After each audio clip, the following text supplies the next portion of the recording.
Purpose.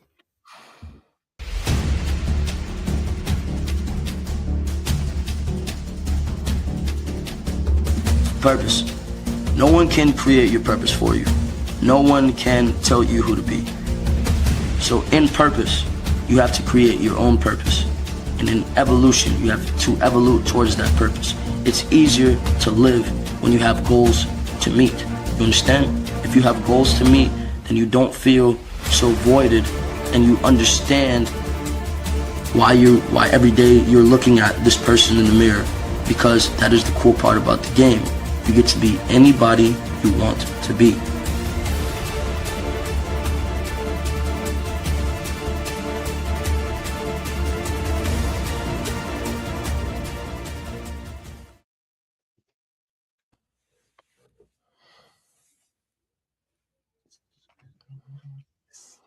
Okay. All right. Peace to the family. Please. All right, man. We back again with another episode of the Power of Ownership Podcast. Let's go ahead and get it started. We're not gonna waste any time this week, so let's go ahead and get it rocking. Let's go ahead with the introduction. I'm gonna go ahead and introduce myself first, and Dunbar, you could rock on your end. All right, so my name is Brandon B. Dixon. My NMLS is 1541210 at BNL on all social media. Please like and subscribe. Tell a friend to tell a friend. If you're joining us I should be on my YouTube, my LinkedIn, my Twitch, my X, Facebook, everything. So please, let's cross-pollinate and tell a friend to tell a friend. And don't forget, we'll be reading any questions live on air as well. So please drop us a line, engage with us, and don't be shy. My website, www.applywithb.com, if you want to book me for a consultation, or if you want to sign up for a mortgage, go ahead. That's the link right there. You call me 832-775-8357. You can call me 24/7, as long as it's about business.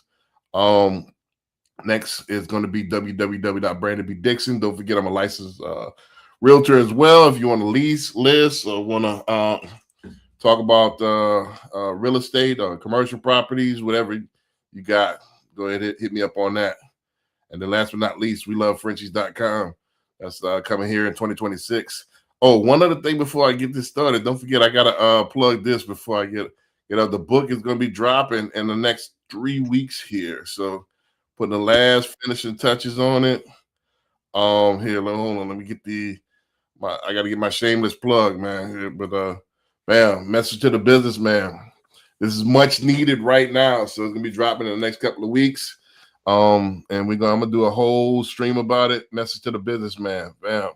If it looks familiar, it is. As far as I took some of the essence of one of the books that changed my life, and now I want to give back with it, and hopefully I can help some businessmen change their dynamic of their business.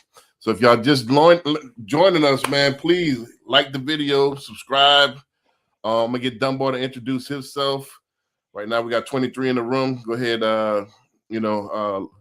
spread it out. If you got any questions for us, please, we'll read them live here on the air. Dunbar, I got you keyed up. Go ahead and run it. All right. Happy Monday. I'm Brandon Dunbar, a local Houston and Texas realtor. If you need to reach out, you can easily Google me, Brandon Dunbar Realtor. That'll give you all my contact information. I have a website also if you want to book a consultation, dunbardidit.com. Go on there and book a consultation about anything real estate. One more. I think that's all you got, right? That's it. That's how you reach me. Got you. All right. So don't forget, man, we'll read the comments live on air. My man George Brown gave us a thumbs up, man. We appreciate it, man. Go ahead, share the screen. Go ahead, share the live, man. So go ahead and get us viral, man. I think we giving some content that I want to hear. So, I want to give some content that we could actually chew on and be good mental food and good aspiration and good motivation for you to improve your business. Without further ado, George, that's my guy, man. I appreciate you, George. Right. Keep it up. Thank you. Without further ado, let's get to this first clip, man. We're not gonna waste no time this week. Let's do it.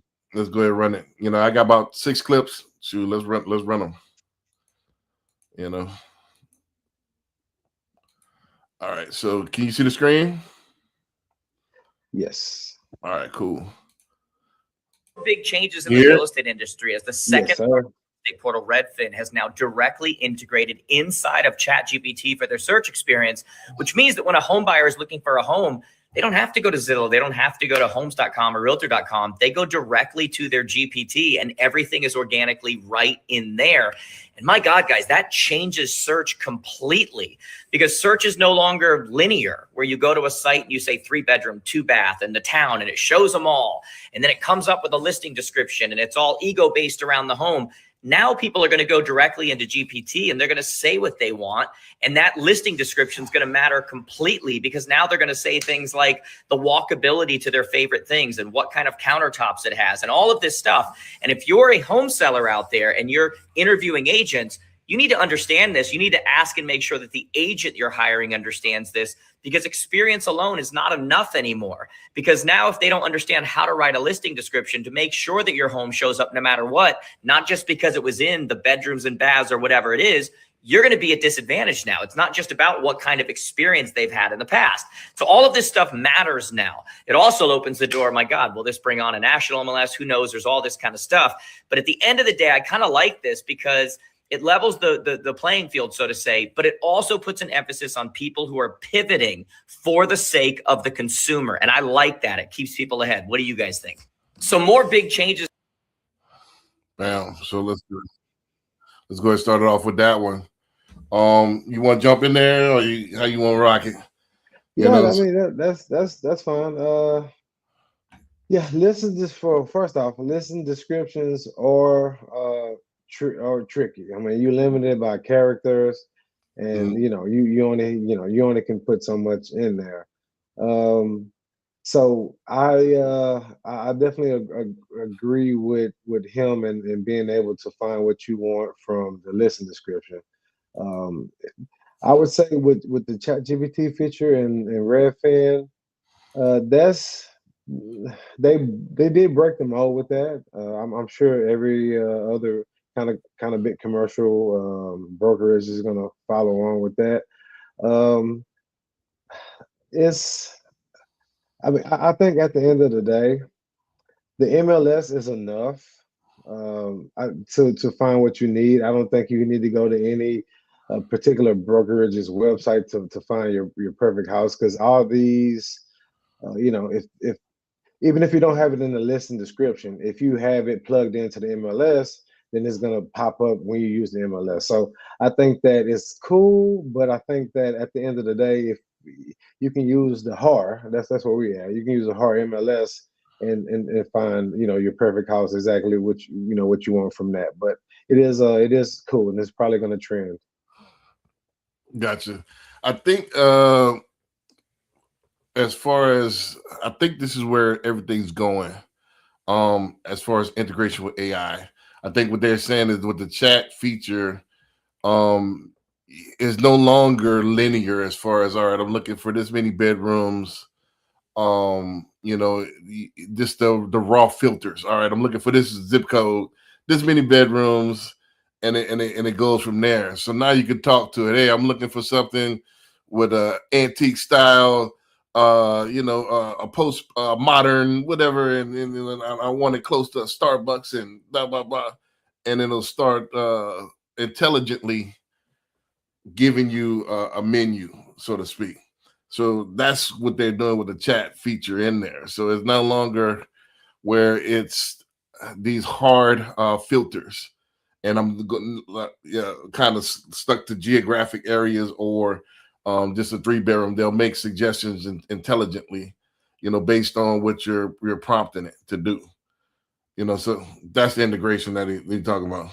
Yeah, no, I totally understand that, but right. It's still going to be limited to only Redfin's listings or Redfin's unless it's hooked up to the MLS through the back end of it. But it's still only going to be Redfin's listings, so to say. And I still think not the proximity to Starbucks, no, but I mean everything else you can pretty much tag into just the hard MLS and find. But right, but how is it intuitive? I mean, is it intuitive? I mean, it is if you know how to work it. I mean, no, But I'm not saying, it's not as powerful as getting you closer to Starbucks, but it's gonna definitely the hard MLS is definitely intuitive enough to find you exactly what you want. right, Yeah. right. But I think the next level, I think the next step is what they're doing with AI. Is what they how do consumers shop? How does the average consumer shop that's not a professional? Don't forget we're in the industry, and you still have is a skill to finding different things.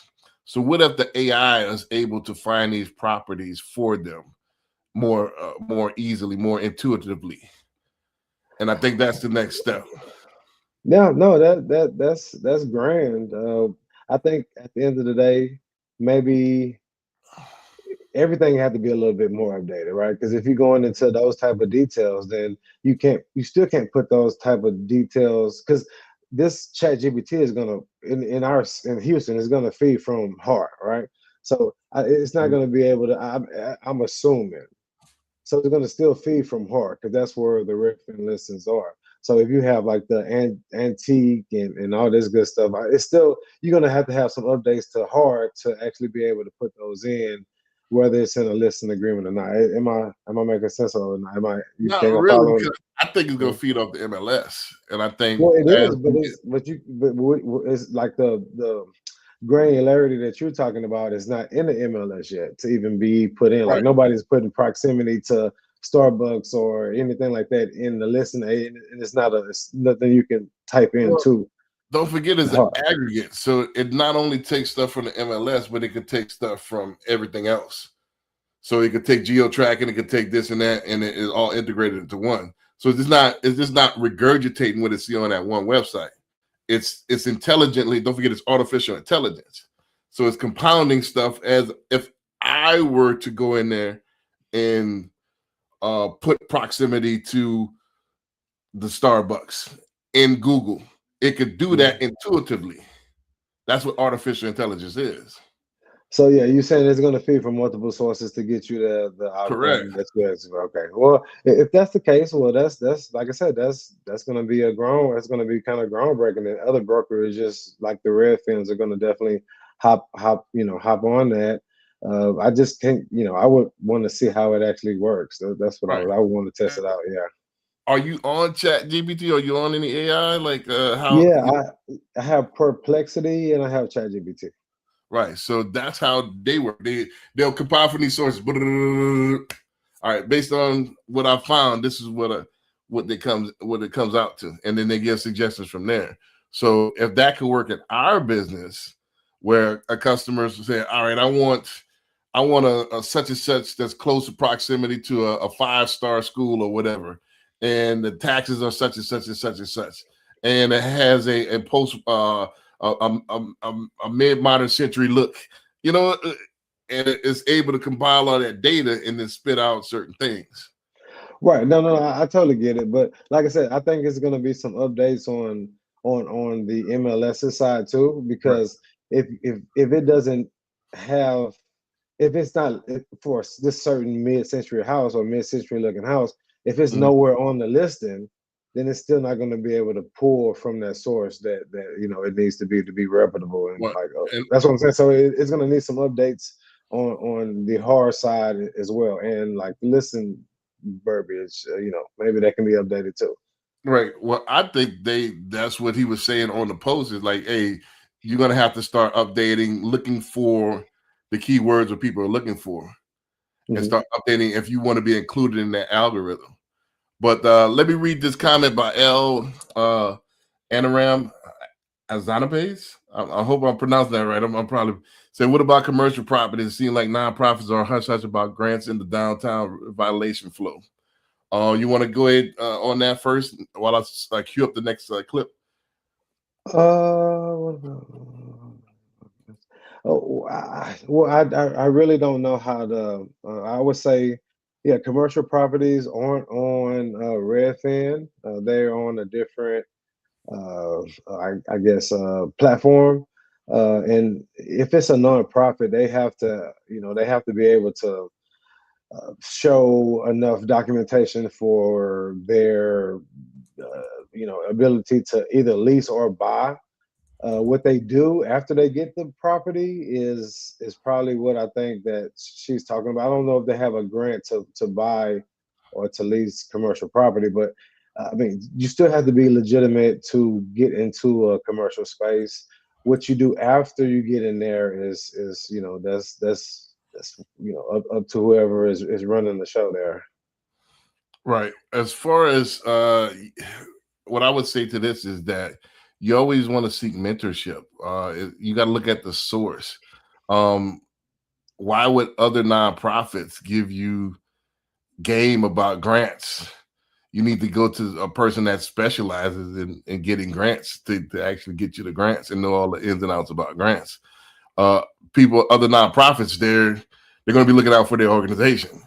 Their job is not to try to give you game on grants, So, well I mean, I've dealt with commercial lists before. The landlord is not gonna, you got to have actual realized profit and loss and documentation. They're not gonna go off of a grant to actually get you in the space. I think the grants, if I'm not mistaken, maybe what she's talking about is after they get into the space, how they actually run in the space. But no landlord is gonna get you into their space without having some profit, the documentation needed for everybody else to get into, whether nonprofit or not. Right. And she follows up and said, if I want nonprofit formation is wired minorities, including myself, not taught this. I've noticed, and it's frustrating. I do have a woman that does this. I'm gonna have to put it in the chat after. I have to find her information, but I do have a woman that's what she specializes in. Her job is to form nonprofit organizations or charities that give you 501c3s. But it's mentorship. We're not taught this because just like we're not taught finance, it's for you to go ahead and seek out on your own, and for you to maximize on your own. So yeah, I have a woman that does this that actually helps you for a fee. Of course, it's not free. So for a fee, she helps you form your 501c3 and helps you get your charity or nonprofit organization going. And then, from there, you can learn about the grants and all that different things. That's not my area of expertise. However, if you're talking about commercial properties, Dunbar is right, like as far as landlords, but as far as revitalization, they're not gonna teach you about grants. It's up to you to seek that on a different level, than actually getting landlords in. So that's not my area of expertise as far as grants, but I do have a lady that does that. Let's plug that in so we can hopefully help somebody out. Right. Yeah, I would have to find that. So that's the thing about that. I have to find that actual business card. I wish Chris is actually Chris CJ's hookup. She came to one of our events a couple of years ago. I gotta find that. I gotta find her information. So what I'll do is on the replay. If you look at this on the replay, I'll plug this into the comments. So when you get on the replay, go ahead and check it out. I'll plug that in. So, but let's go to this next clip here. So hold on a second. Before we get to this clip, you have to understand I'm in a small town in Iowa. It's possible to have them mentor. It's impossible. Not really. So it's not in proximity. So don't forget with the Zoom and everything else, you could have a mentor anywhere in the world. So, and as far as specifically to your municipality, you probably have to, they'll give you the gist and then you just plug that formula into your local situation. So yeah, you got all type of mentors online digitally that could mentor you on grants. And then from there, you plug that into your local. But yeah, I went to college in Iowa. I went to college in Sioux City, so it's a different ball game out there. I went to college in Oskaloosa. Yeah, so we both So, with we both with the college in Iowa. So yeah, I forgot about that. Forgot about that. All right, so let's go and run this next one here. All right. Bam. Can you hear this? Same suits. Yep. Why? Just because you're busy, it doesn't mean you're being productive. Your brain, your cognitive load is like a bathtub. If you have a bathtub, the bathtub can only hold so much water. If you keep putting water in, it's going to overflow. That's your cognitive load. It's the same thing when you put stuff in there. I'm going to add more stuff and more stuff and more stuff. Your cognitive load is overflowing. It's max. You're inefficient. You're sloppy. You're not getting things done right. If you are, you're just barely getting there. You're everywhere. You're stressed out. You're frazzled because you're maxed out. So everything I do, I learned this from watching presidents. I keep my load light.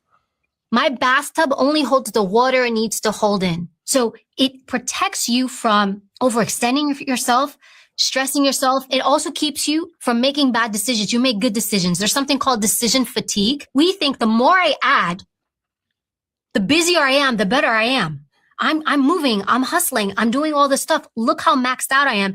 Just because you're busy, it doesn't mean you're being productive. Those two things are not synonymous. So often people think leaders keep adding. No, you know what good leaders do? They take out of that bathtub. What can I do less of so I can be exceptional at the other things I do? President Barack Obama, he had 30 of the same suits. Why? So he didn't have to make so many decisions every day? Yeah. He didn't want to sit and figure out what he's going to wear. It's a decision he didn't have to make.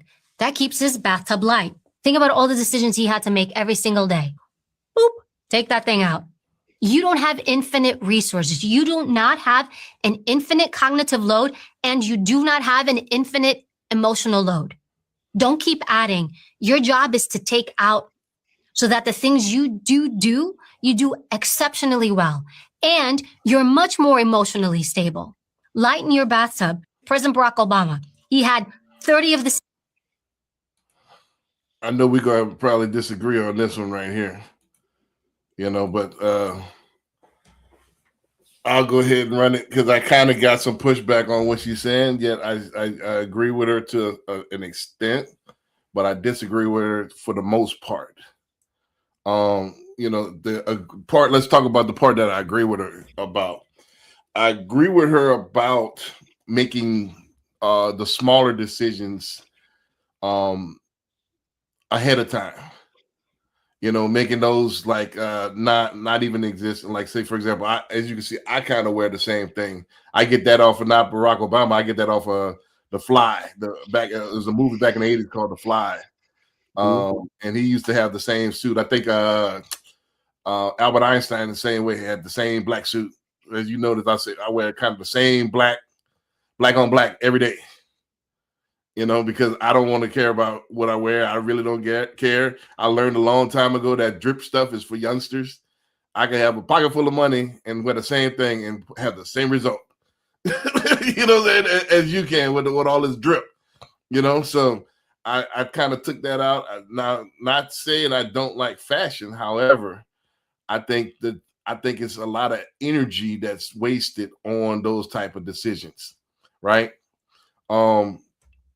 So I think the man makes the actual clothes, not the clothes make the man. Now, I do believe in dressing appropriately, but I do believe in taking those decisions and making those kind of obsolete. I don't agree with that. One other thing I do agree with. Busy does not mean productive. Mentor always say that as well. Just don't misconstrue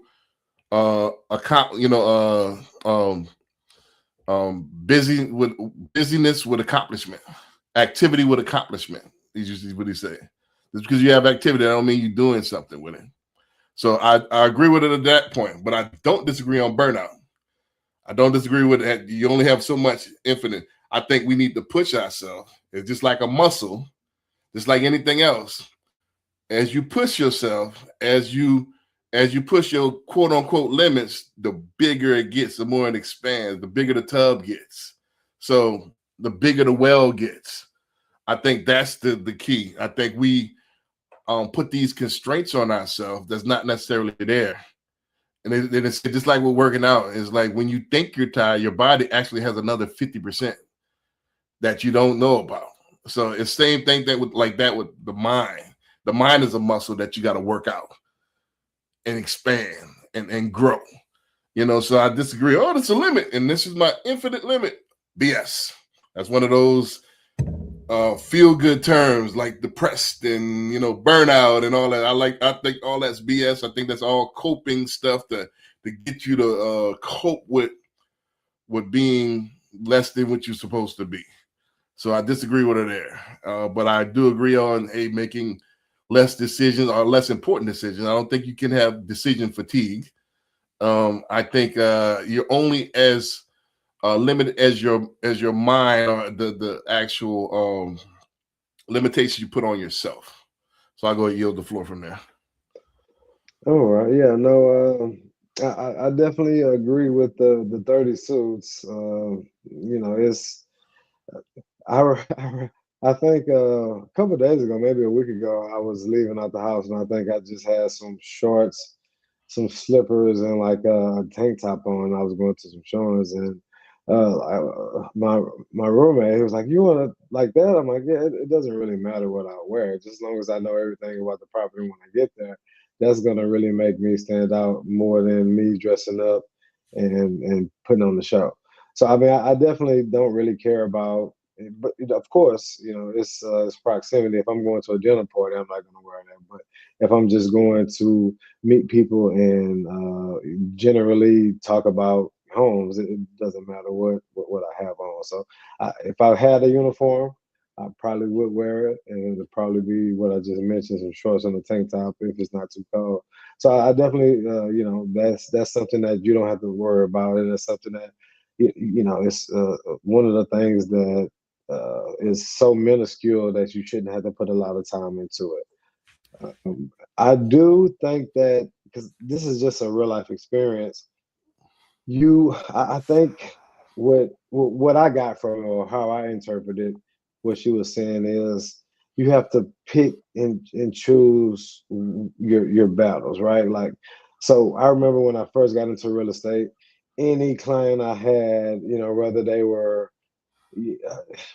were qualified or not, I would go and run around and show them and do all that. But now I don't do that. I pick and choose, not pick and choose, but I pick and choose who is ready and who's not ready because I have the experience to do so. So I think that just comes with business experience and growth as a person, a businessman, or professional, or whatever the case may be.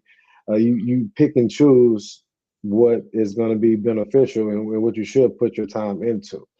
I don't think it's a limit. I definitely don't think it's a limit. It's just some things are going to be on the forefront, and some things are going to be on the back burner. But you're not going to ever be able to. You're not going to get. I agree with you. You're not going to get overloaded, especially if you know how to delegate those situations. Right. I mean, like I said, I think a lot of that is cope. We come up with these terms to help us feel good about not performing well. So I think, you're burnt out, you're stressed out, you're fatigued, what is it, decision fatigue and all that. Nah, just do better. Get find a way to get it done. Yeah, and it comes from experience, though. I think it comes from experience, and you know what to spend a lot of mental time on, and you know what not to. Right. So yeah, like I said, I agree with it to a point. I see where she's coming from as far as as far as making the important stuff, and then that's the thing, is refining what's important. Because 20 to 25 years ago, how I dressed was super important to me. It's important to me now, like to kind of tie into what you were saying. I still would dress, I still don't do tank tops and shorts unless I'm going to the gym.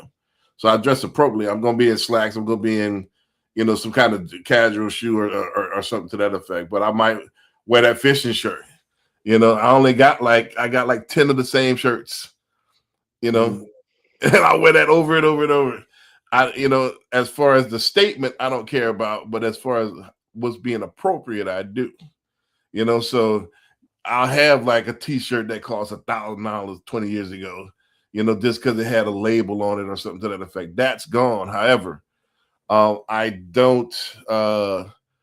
I won't like go to a meeting with like a tank top on or a T-shirt on or something like that. I will probably have a shirt with a collar or something to that effect, just because of my age.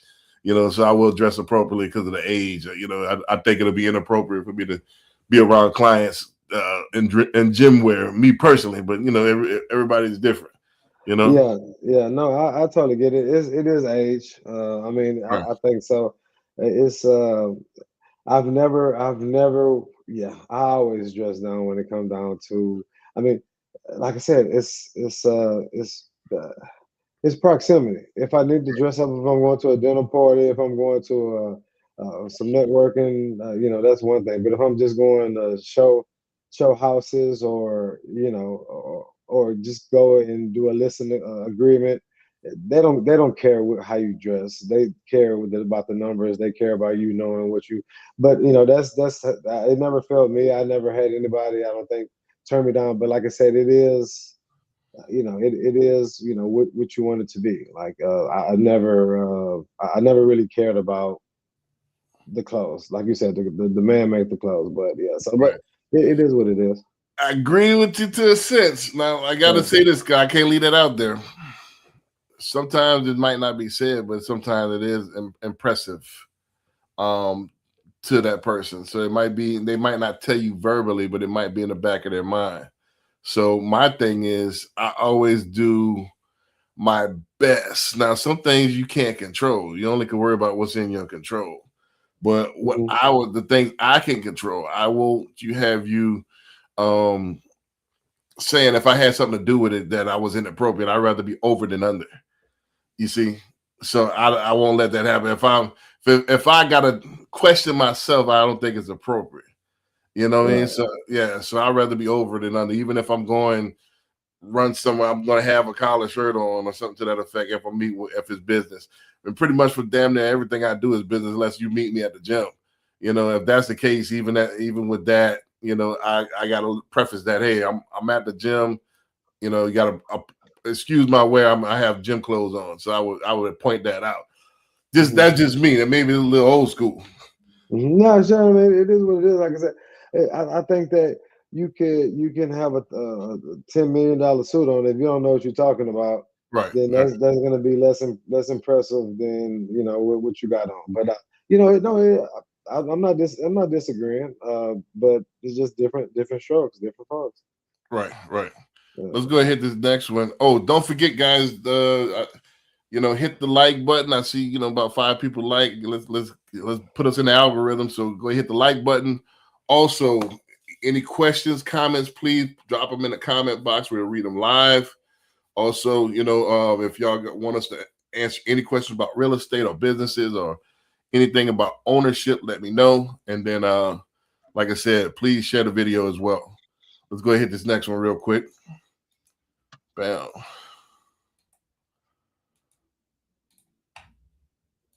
Thank God this happened to me when I was young, right? I was in one of these cars, right? A normal car. Somebody passed me driving a Lamborghini Gallardo and a Ferrari 458 Italia. And at that moment, I realized I was an NPC, right? I'm the dude going to work back and forth, making sure I can call to work ahead of time so I can get my days off, clocking in, clocking out, worried about overtime. That was me. And then these people drive by and they don't care about a speed limit, right? If they get a ticket, what's $1,000? Here, pay it. They make $600,000 a month. I've met people like this.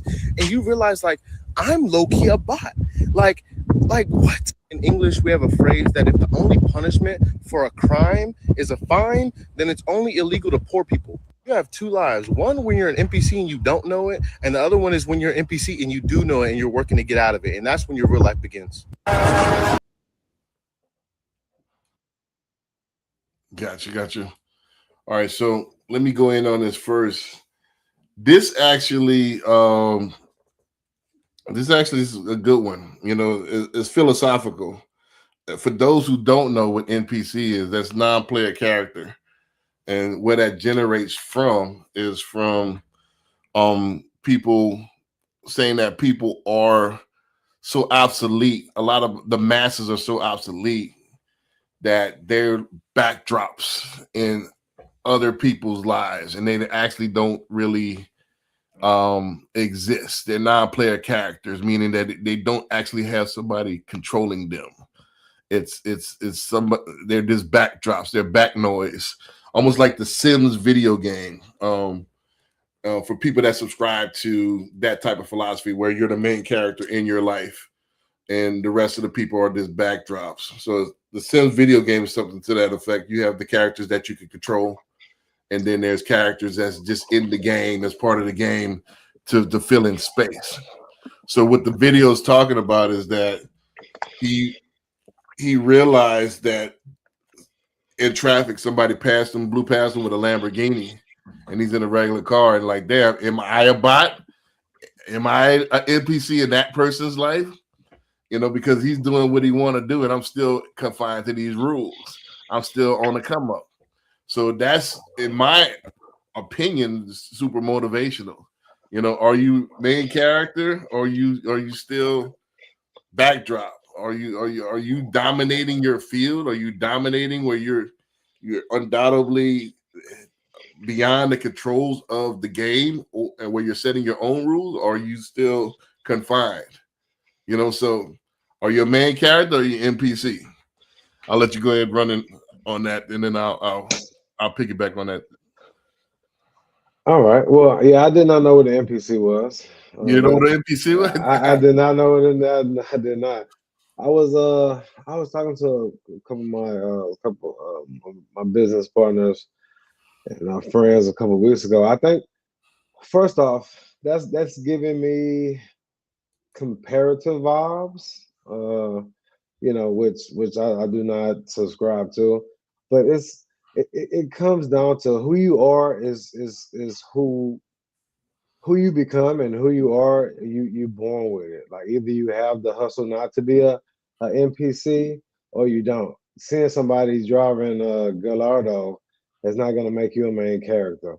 Now, is it going to give you it could give you motivation, but if you wasn't motivated before then you kind of already you kind of already lost. I think, you know, what you're going to become and who you are is something that's ingrained in you. If the work ethic, you know, the upbringing, you know, just the circumstances that that you were subjected to in your adolescence, and, you know, before then.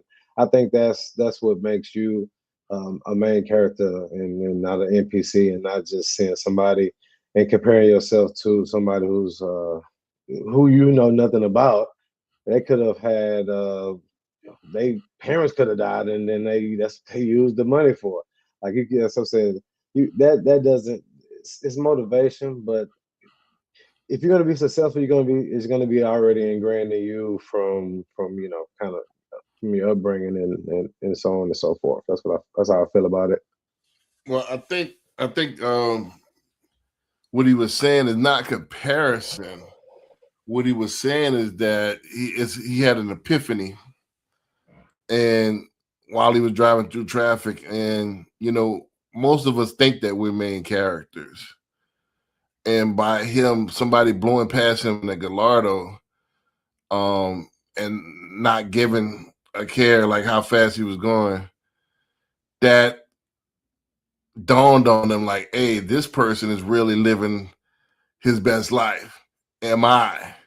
So am I the main? Am I the backdrop and he's the main character, or am I really doing what I'm supposed to be doing, where I can live how I want to live on my terms? You know? Yeah, I mean, yeah. If it takes somebody blowing past you in a fancy car to realize that you're not doing what you're supposed to do to be successful, then you already lost. I guess that's what I'm saying. Right, but don't forget, you get caught up in I guess what right resonated with me is that because you get caught up in the daily grind, and you lose sight of the goals. You know, and the goal is to have freedom, right? Financial freedom to do what you want to do. So you look at it, and you got to look at it on on a worldwide spectrum. You know, are you in the position where you want to be? Are you in a position like where you on top of the world yet? Where you free yet? You know, so that's what he's saying as far as that. He kind of realized, damn. And he's not saying who's who. He's like, damn, I start questioning myself. Am I NPC? You know, so am I content with where I'm at? Am I content with the grind? Am I content with the mediocrity? Am I and did I get comfortable with where I am? Does that make sense? Yeah, it does. But I mean, what I'm saying is, well, I guess what I'm saying is, if you people that are successful would is never going to be okay with where they at. So, so it's. I mean, I get it, but I just I would have framed it. I mean, I would have framed it another way, or probably not framed it in that nature. But I mean, no, I totally get it. But like I said, if it takes somebody else, if you need an external force to jog your enthusiasm and your willingness to sacrifice and be successful, then like I say, you kind of already. I think you're already pretty much doomed. Well, I got to push back on that as well. That's why there are competitions, and you know, even bodybuilding, even football, even like that. You're comparing where you're at to somebody else, just to test to see if you're the best in the world. Like, are you at the top of your game? You see what I'm saying? Like, even bodybuilding, when it's you versus you, you're stacking off against somebody else, and to see who's the best in the world, who has the best physique.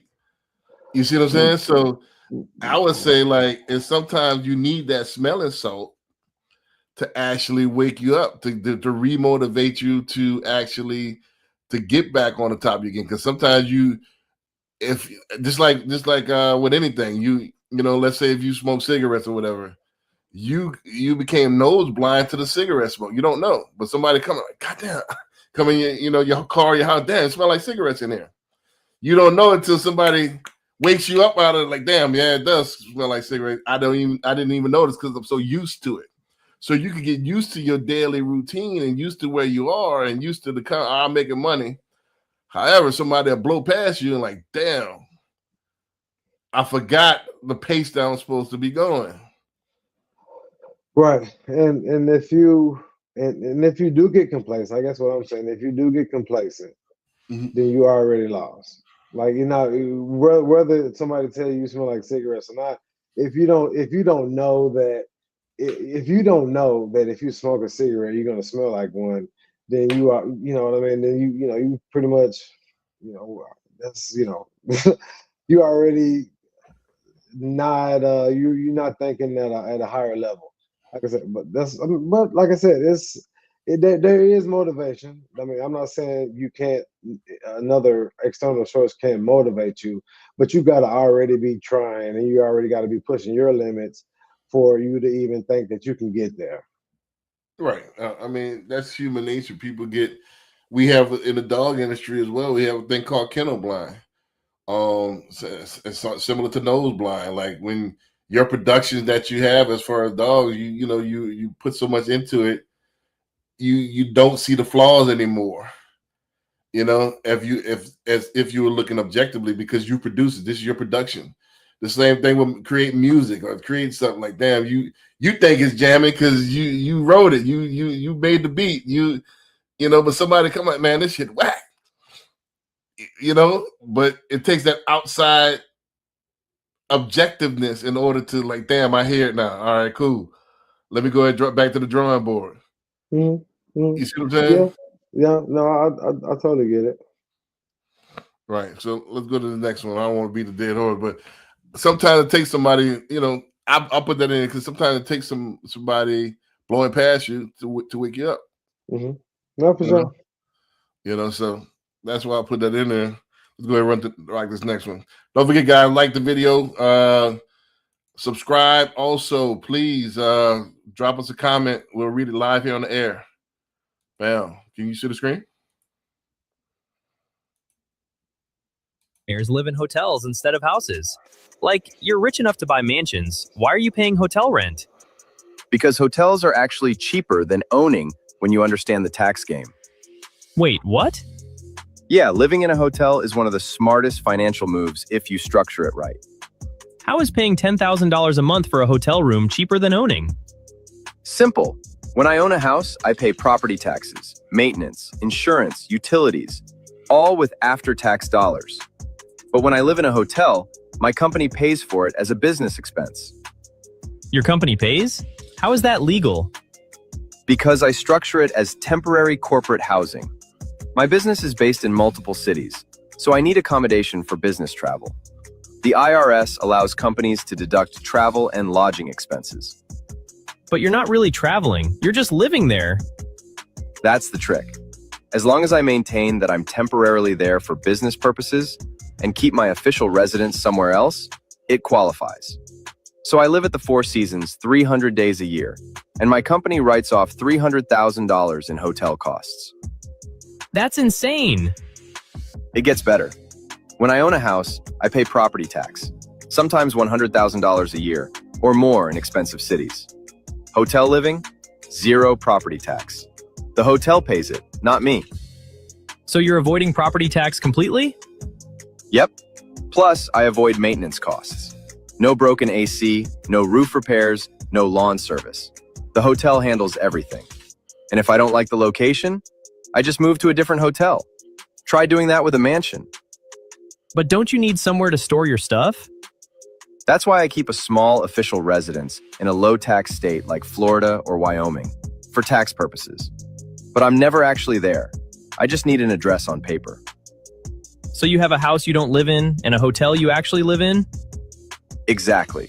My official residence is a modest condo in Miami that costs me $5,000 a year in property tax.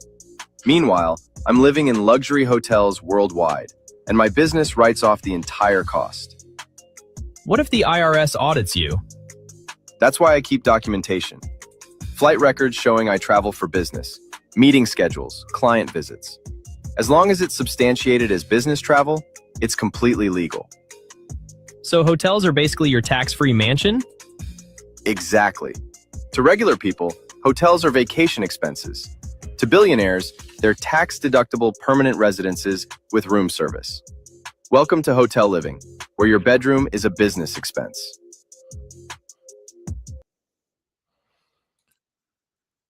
Well, this makes a lot of sense, man. In fact, that's what I did was set myself up right now, like downsizing. I take a step back in order to take 2 steps forward. When I do it, the reason why I moved to where I'm at out here in the country because it's low taxes. You know, when I set up the kennel, it's hardly no property tax out here. And all of the land's going to do is appreciate. Boom, boom, boom, boom. It's going to get more expensive and more valuable as it goes on. Right. If I do decide to get floss out, well, I got too big and the business is going great, then I'm not going to get another house. This is my residence for tax purposes. I'm going to get a penthouse. And I'm going to write it off. I'm going to live there 300 days out of the year, you know, and then write the whole thing off. Instead of paying taxes on the money, that's my living expenses. That's my, like I said, corporate lodging, so to speak, So now I got the flyest penthouse that I don't have to pay property taxes on. It's the tax. It's instead of me, I'm just making up numbers here. IRS, I'm making up numbers here. Let's say I grossed, $500,000 that year. And I took 100 of that to pay for my living expenses. Now only my taxable income is 400, because that's part of that tax write-off, so instead of paying the IRS, that money is tax deductible. So that's how that works, so it's money that you're going to spend anyway. Why not spend it on your business instead of giving it to Uncle Sam? And again, I'm not a fiduciary. I'm just giving an example. These are opinions. These are not advice for, tax strategies because I'm not a fiduciary. So, but it makes a lot of sense that's what Grant Cardone is talking about, is renting is sometimes cheaper in a corporate sense if you're to that level. But if you're a first-time home buyer, you don't have a business, then renting doesn't make any sense. But in this particular instance, yes, if you have a corporation or a business that's making a lot of money, to me, $1 million house doesn't make sense, especially where I'm at in Texas, where we have some of the highest property taxes. Because what's going to happen is on that $1 million house, I'm going to be paying about $15,000 to $20,000 a year just in taxes, and they can take it at any time. So if I'm in that Four Seasons hotel, as long as I'm up, I could live there. If I decide to go ahead, all right, I'm tired of living in the penthouse, I go back to where I'm at right here in the country and live on my acre land, and I'm cool. So, but it's for the flaws temporarily, quote unquote, and it's a business write-off. I'll do my social media stuff, and I have a little penthouse or whatever. That's kind of living I want. I don't necessarily want a big house, but that's kind of, for me, I like I don't know if you ever been in like the penthouse in the W, or Four Seasons penthouse, or Waldorf. It's on another level, so you get everything done, all the amenities and everything, have to, so this depends, but you got to be having that type of money coming in. Does that make sense? Yeah, that definitely me. But it's one of those things where that advice that he's giving is to somebody that's already well off. Like that's not for everybody. That's not gonna work for everybody. Like you said, first time homeowners, they don't need to be trying to rent. They need to be trying to build equity. So it makes sense, but like I said, it's not for everybody. Can achieve that and make it make it work for them, because it's just that strategy is not for everybody. But yeah, I mean, in that case, in that scenario, he's totally right off on your taxes. Right. I mean, it makes a lot of sense, man. Like I said, to do it that way. However, I think in my personal opinion, if you're on the other side, if you've been renting since you're 18 years old, 21 years old, fresh out of college, I think that's the easier route. I think ownership is hard. That's achieved. Renting is easy. That's, and then it's really not that easy. It's damn near the same endurance-wise, as it would be to actually own something, but people perceive it as easy because there's no commitment. But you don't have a tax advantage because that is your primary residence at that point. So you can't use that as corporate lodging, so it doesn't fit. So if you have, it's for those well-off and those business owners, that's a lot of my crowd. Yeah, that makes sense to maybe have something modest. And then if you want a flaws, you want to have, maybe having something that you could, a mansion that you rent. Why pay? Think about it. If you paying property taxes, that's going to be $1,000 to $1,500 a month on $1 million house, not including the maintenance and everything like that. So you add all that up. Plus for me, it doesn't make sense. Why would I have an 8-bedroom mansion? For me. Now, I guess some people, the family, was always your dream, and I couldn't do the Rick Ross thing. Like, I get it. He rents it out occasionally for different things, but it just, I don't have that much company over there like that. It just doesn't make sense. It's not for everybody. So a mansion never was my dream, Right. So, yeah. Anything else before we go to the next one on that? I don't think so. Gotcha. But don't forget, y'all, like the video. Go ahead, leave us a comment. The only stupid question is the unasked question. So if you got any questions about real estate, please let us know. All right, let's run it. 80% of businesses fail in the first 36 months. It's called CAC, customer acquisition costs. These companies are never able to get their customer acquisition costs below the lifetime value of the customer. A fancy way of saying they go bankrupt advertising. Until you figure out your CAC, the cost of acquiring a customer, you can't be profitable. Think about it. The minute you do figure it out and it's sustainable, investors like me come in pouring gasoline on the fire because you figured out how to grow the business. You just need cash. Once you figure out CAC, you go to the moon. What's the number one reason 80%? That was a quick one. This is all David Young. Shout out to David Young. He had an event this week, so shout out to David. This is one of the ones that David left for us.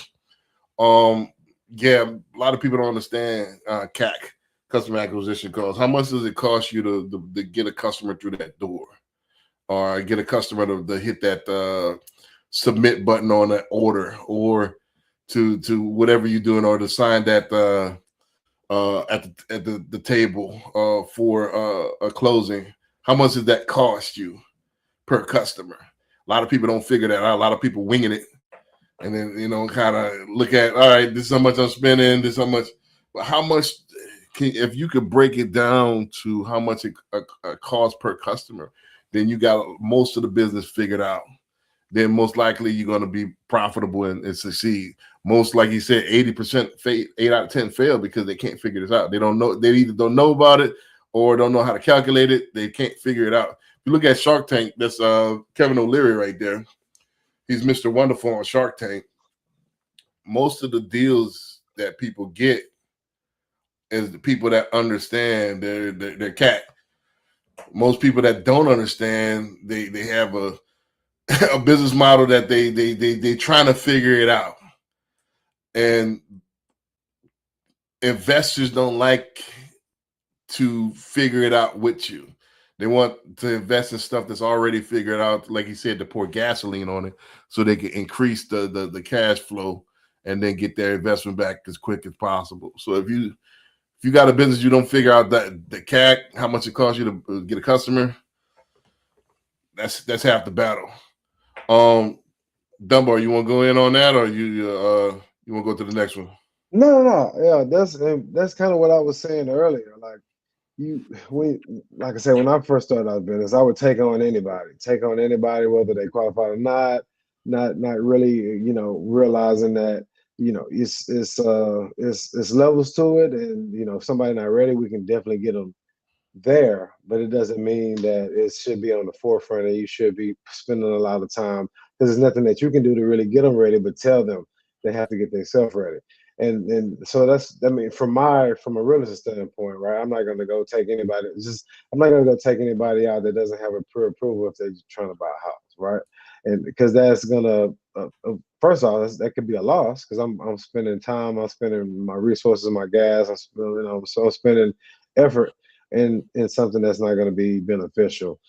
But yeah, I definitely understand that, especially with the but my other ventures I have going on. Customer acquisition costs and is crucial. It does make or break your business. It definitely does. Gotcha.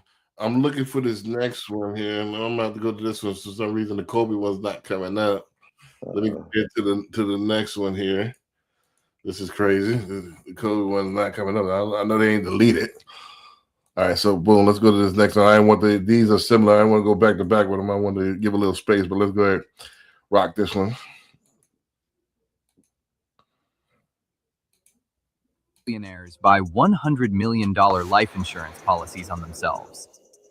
Bro, you're already rich. Why do you need life insurance? It's not insurance. It's a private bank. Wait, what? Yeah, wealthy people use life insurance completely different than normal people. We're not protecting our families. We're creating a tax-free money machine. How does insurance become a bank? Simple. I buy what's called a whole life insurance policy for $100 million. Every year, I dump millions into it. Let's say $5 million annually. That money grows inside the policy, tax-free. But isn't that just saving money? Not quite. The cash value inside my policy grows at 4 to 6% per year, completely tax-free. No capital gains, no income tax. The IRS can't touch it. Okay, but you still can't spend it, right? That's where the magic happens. I borrow against the policy. The insurance company gives me a loan using my cash value as collateral. Wait, you're borrowing your own money? Exactly. But here's the trick. Loans aren't taxable income. So I can take out $10 million from my policy, pay 0 taxes, and the cash value keeps growing inside like nothing happened. That's insane. It gets better. I don't even have to pay the loan back during my lifetime. The interest just adds to the loan balance, and when I die, it gets deducted from the death benefit. So you're using the money tax-free and never paying it back? Yep, and my family still gets millions tax-free when I die, because life insurance death benefits aren't taxed either. But what if you take out too much and the policy collapses? That's why you have advisors. You keep the policy funded, borrow strategically, and the math works forever. Plus, I can always add more money if needed. So why doesn't everyone do this? Because you need serious money to make it work. These policies require millions in premiums. Normal people can't afford the entry ticket. So it's literally a rich-only loophole? Exactly. To regular people, life insurance protects your family. To billionaires, it's a tax-free infinite banking system. Welcome to infinite banking, where your insurance policy is your personal ATM.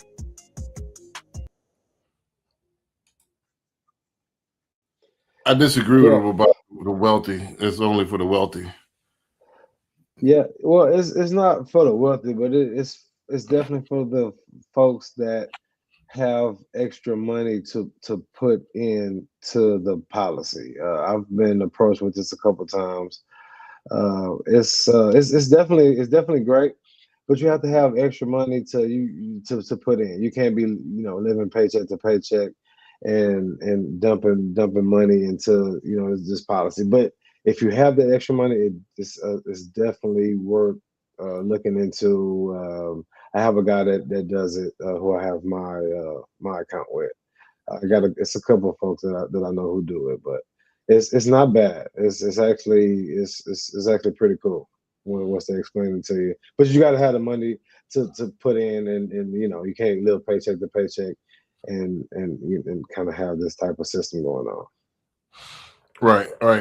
I'm looking for this Kobe one, but anyway, like I was saying, yeah, you don't necessarily have to be rich. You just have to be disciplined in order to have the private equity banking. What you need to do is have an advisor. Again, I'm not a fiduciary, so I would advise, this is not advice. This is general talking. But if you have money, instead of sitting it in a regular bank, which doesn't make sense, where it's only collecting less than 1%, interest, that makes 0 sense. Why have it in the bank?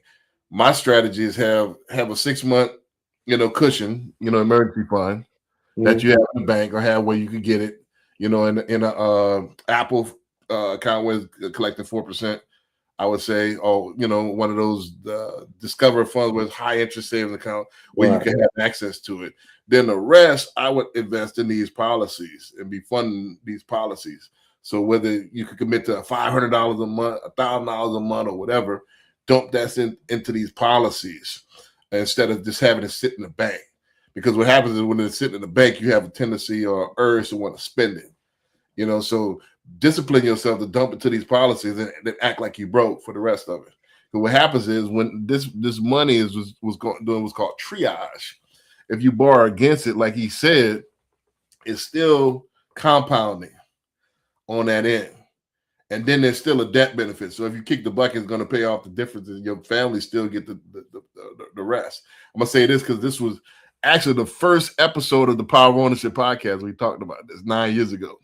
We talked about this 9 years ago on the very first episode of Power of Ownership podcast, back in like 2017. We talked about how other communities got rich. They got rich by insurance policies. Because one thing for sure, two things for certain, you're going to kick off.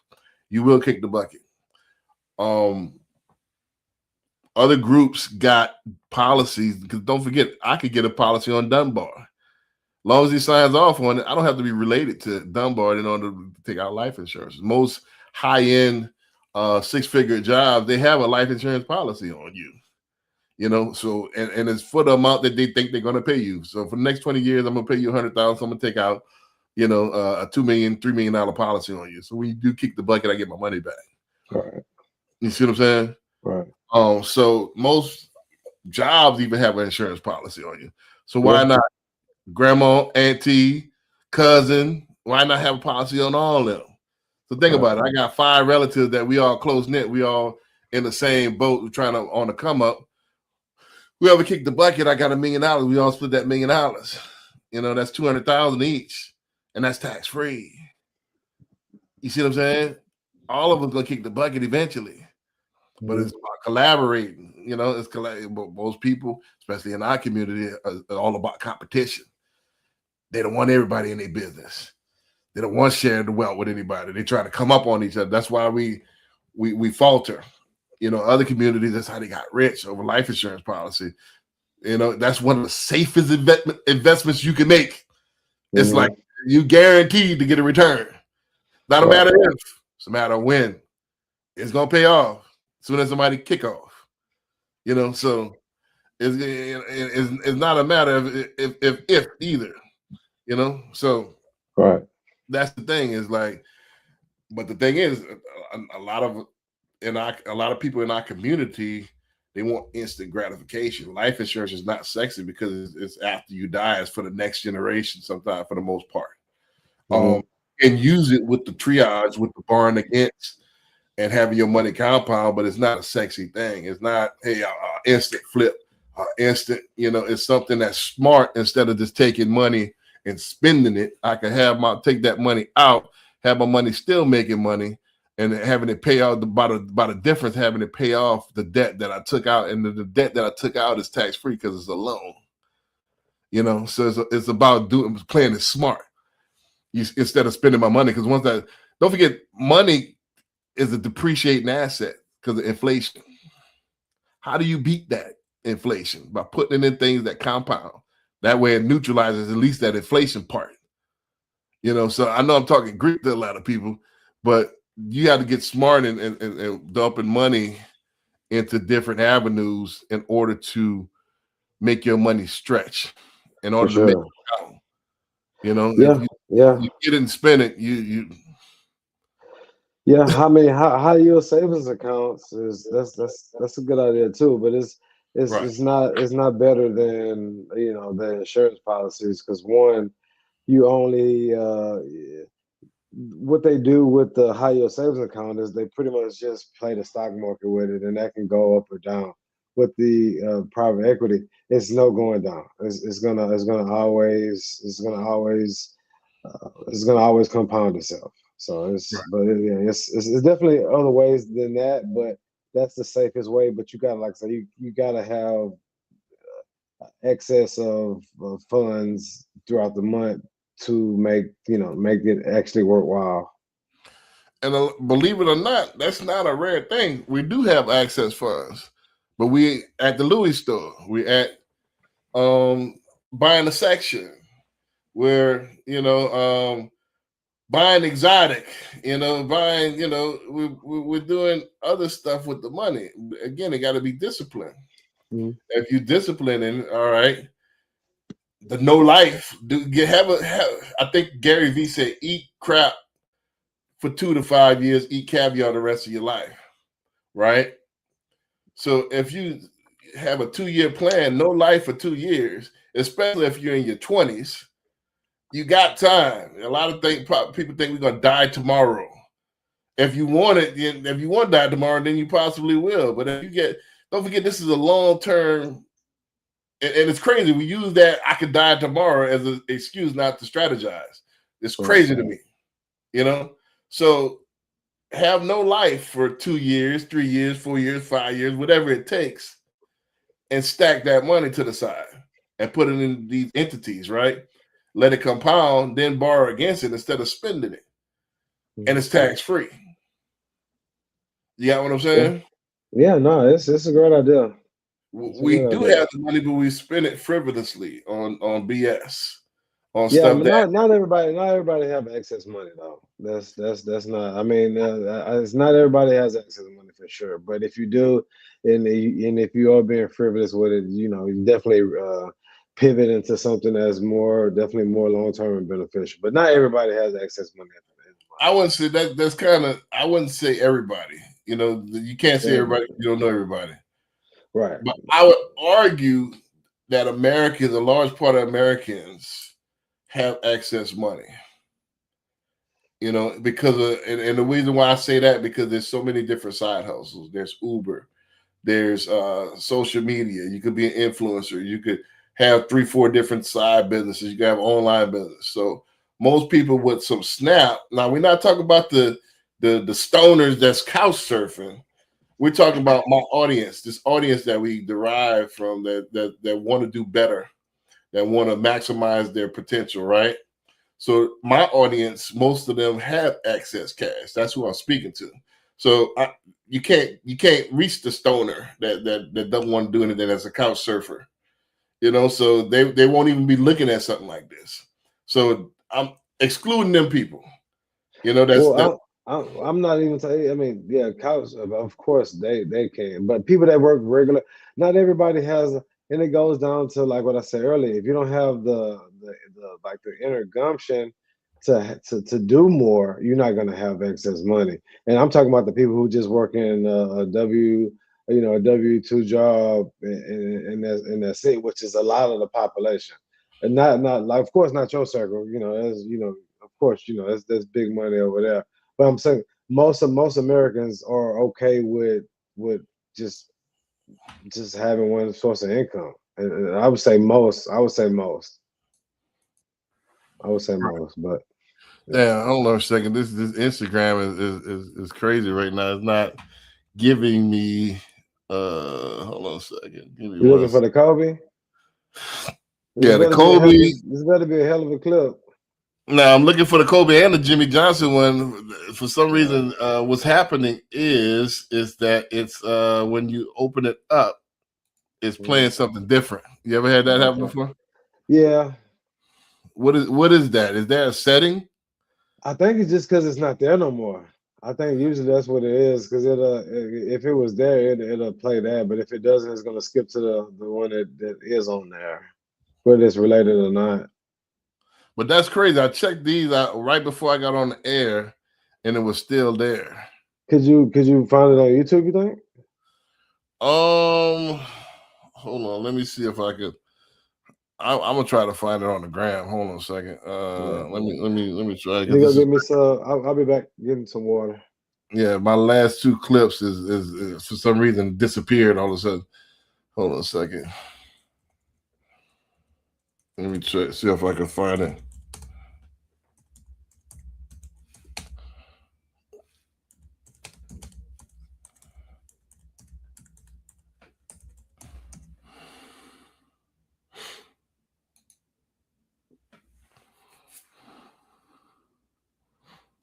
All right, so I think I found the Jimmy Johnson one. Well, let's go ahead and run that. The Kobe, like I said, I don't know, the Kobe, that Kobe just disappeared, but it was cool, you know. But this one is the really one I want to end on. So as soon as Dunbar come back, we're gonna run this last one. Don't forget, guys, like, subscribe, please comment. Y'all want to chime in on the conversation? Y'all want to ask us something about real estate? Please chime in. I found the Jimmy Johnson one, so we're going to end on this one. Okay. Right. About, down in perfect time in 15 more minutes. So let's go ahead and run this one. You'll like this one because it's a football analogy. You know what I mean? So, all right, we'll see. Run this one. Wow. It's a good one to end on. There's a misconception about football. People think that football is for tough guys. Tough guys. Bull. Football rewards the guys that are in great condition. That's when you have fun. When you're kicking somebody's ass and they're sucking for win. There was a great coach one time says, fatigue makes cowards of us all. What if I walked up to you and said, you're a coward? you're a coward. You wouldn't like it, would you? But that's the reality of it. When you're tired, you make mistakes, you don't do what's right, and your will to win all of a sudden starts to waver just a little bit. You get tired, and all of a sudden you don't have that same fight. Fatigue makes cowards of us all. If you're in great shape, if you can run like a deer, at the end of the ball game, you're going to be smiling and having fun. And let me tell you something, guys. This is going to be the greatest time of your life. I used to sit in this same ass room. I'd look at the schedule and I'd say, God, oh, I can't wait till Oklahoma comes in here. I can't wait till Florida comes in here. I want to kick their ass. And that's what you should feel. This is why you came to Miami. That's why you wanted to be a Hurricane. But you can only do it if you're in great shape and if you're not sucking for win at the end of the game. And when you look across the way and that guy is hanging down, he is a coward. He's a coward because he's tired. Don't be tired. Well, I need a pregame speech like that. Make you want to run somebody over. Right. You know, you know. Right.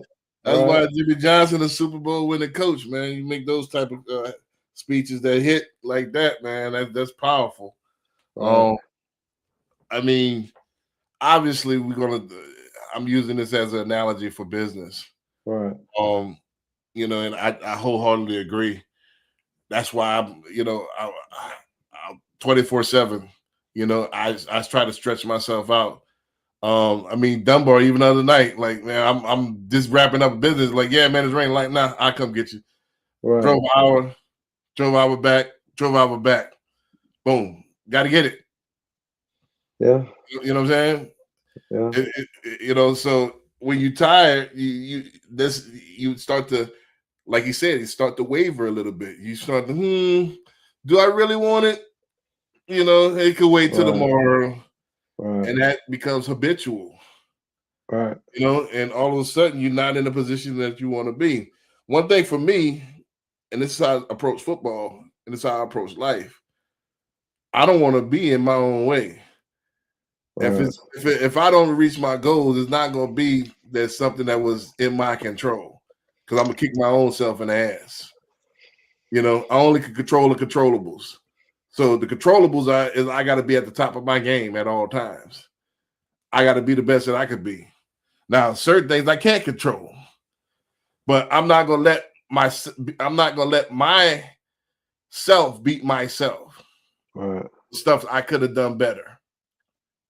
So I take that, not just being in shape, I take it as being on the top of your game at all times and not being too tired to do the best that you can, to take that phone call, to type that one last email, to do that one last deal.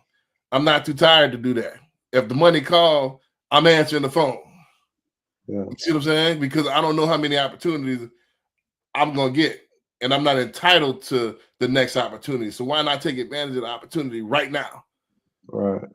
Why kick it to the one opportunity leads to two missed opportunity, two leads to three. But before you know it, I done made 20, 30, 40, 50% less than I was supposed to make.